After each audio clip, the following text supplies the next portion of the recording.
254 in one day.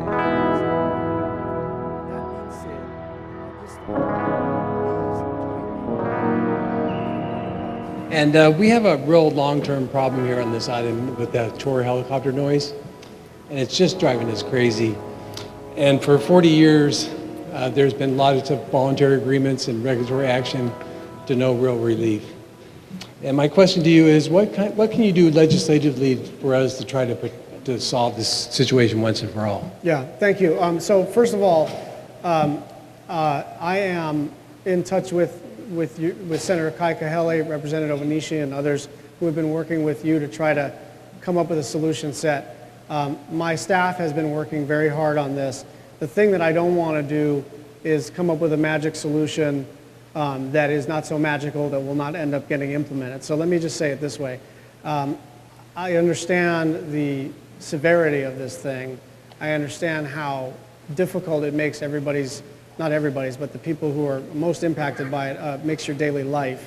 I've now asked the FAA to convene a process. I know Richard and Kai and others are also trying to convene a process. I'm also looking at what they did in LA and what Chuck Schumer was able to do in New York to come to essentially first a voluntary resolution, and then they codified it in FAA rules.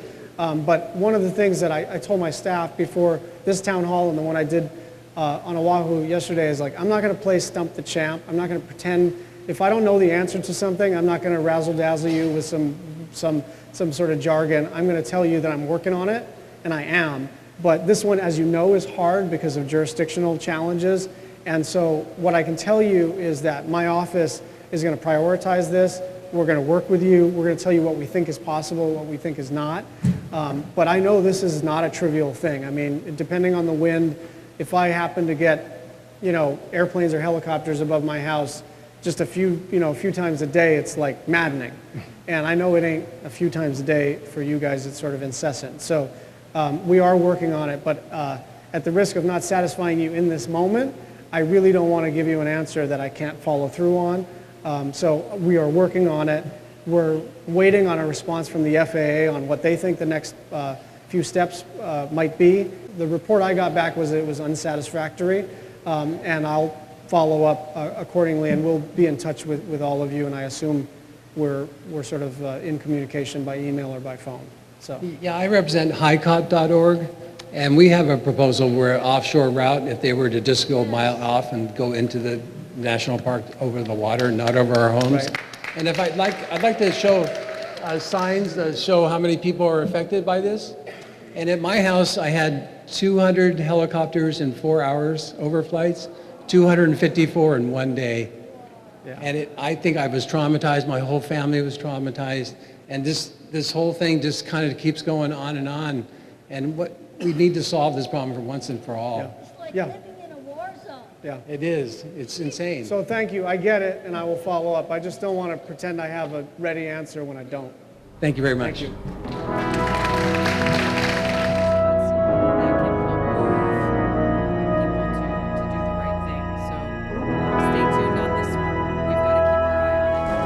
Thank you for being here and taking my question. I'm here representing HICoP.org, which is a grassroots organization trying to reduce tour helicopter noise over our homes. This is a 40-year problem that just keeps getting worse. And we're getting tired of listening to the FAA and the National Park Service saying they really can't do anything about it. Now Hawaii Volcanoes National Park leads the nations in overflights. And to that end, HICoP.org proposed an offshore route where the helicopters could go offshore and then come in on the ocean side into the lava areas where they want to go. And so far, we have not heard any response from the helicopter pilot companies. So my question is to you, can you please encourage them to maybe voluntarily try this one more time, to voluntarily accept that, and failing the regulatory agencies have completely failed here, and voluntary agreements have not worked at all. And Congresswoman Patsy Mink had it right in 1993 when HR 1696 was proposed to regulate the airspace over the national park. It never made it out of the committee. And my question to you, please, is would you consider reintroducing that bill. Thank you very much. Thank you I know there's a lot of folks here who share your concern about this, and I've spoken with some of your local legislators here as well already who are working to try to address this issue. My chief of staff, along with, I know Mazie Hirono's chief of staff, I think there may have been the other members of the federal delegation there, had a meeting with National Park Service and FAA in particular to talk about this issue, as well as some of the helicopter companies. And this, Senator Kai Kahele has been very outspoken on this, as well as others here on Hawaii Island. You're right, there were no answers given at that meeting, just a lot of problems and challenges and obstacles. But we have to find a way to work through this. I know that one of the pushbacks that was given of the flights over the ocean is that only one company, I believe Blue Hawaii, has the required safety equipment to land on water in an emergency, and the other companies do not. So I can imagine they would probably be opposed to that idea. But regardless, there has to be a workable solution brought forward for the community here. And one thing that's been a proposed idea that I think makes sense is for the FAA to appoint a local task force leader to address and be the point person on this issue, to be that conduit between the companies, the helicopter companies, the community, the National Park Service, as well as the local elected officials, to find a solution. Because the status quo clearly has been going on for far too long and has gotten out of hand. So we're going to continue to work and engage on this issue. We have been in touch now for the last several months, when some folks came and approached me directly to say, hey, we need you to get on board with this. And so we're going to continue that engagement and look forward to working with you folks in that. Thank you.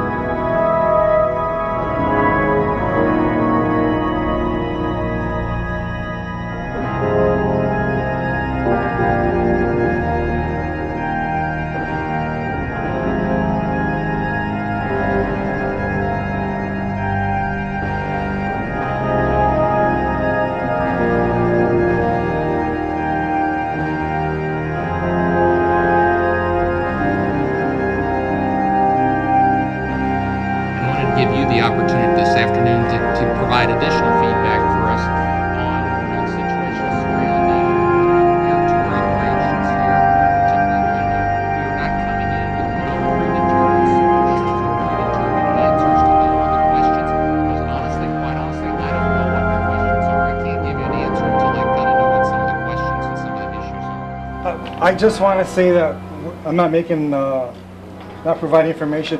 I represent a nonprofit organization called Hawaii Island Coalition Malama Pono, and I'm here with Storm, Sharon, and Dawn, and we basically are the ones that had formed the letter that our representatives sent to Tulsi and to Brian Schatz and the rest of the politicians to get involved in finding a solution to our problem. We represent hundreds of irate customers on the island that can't find any solution to the noise and can't call or complain to anyone because everyone gives us the same answer: they don't regulate the noise. The tour helicopters are free to make as many flights as they desire.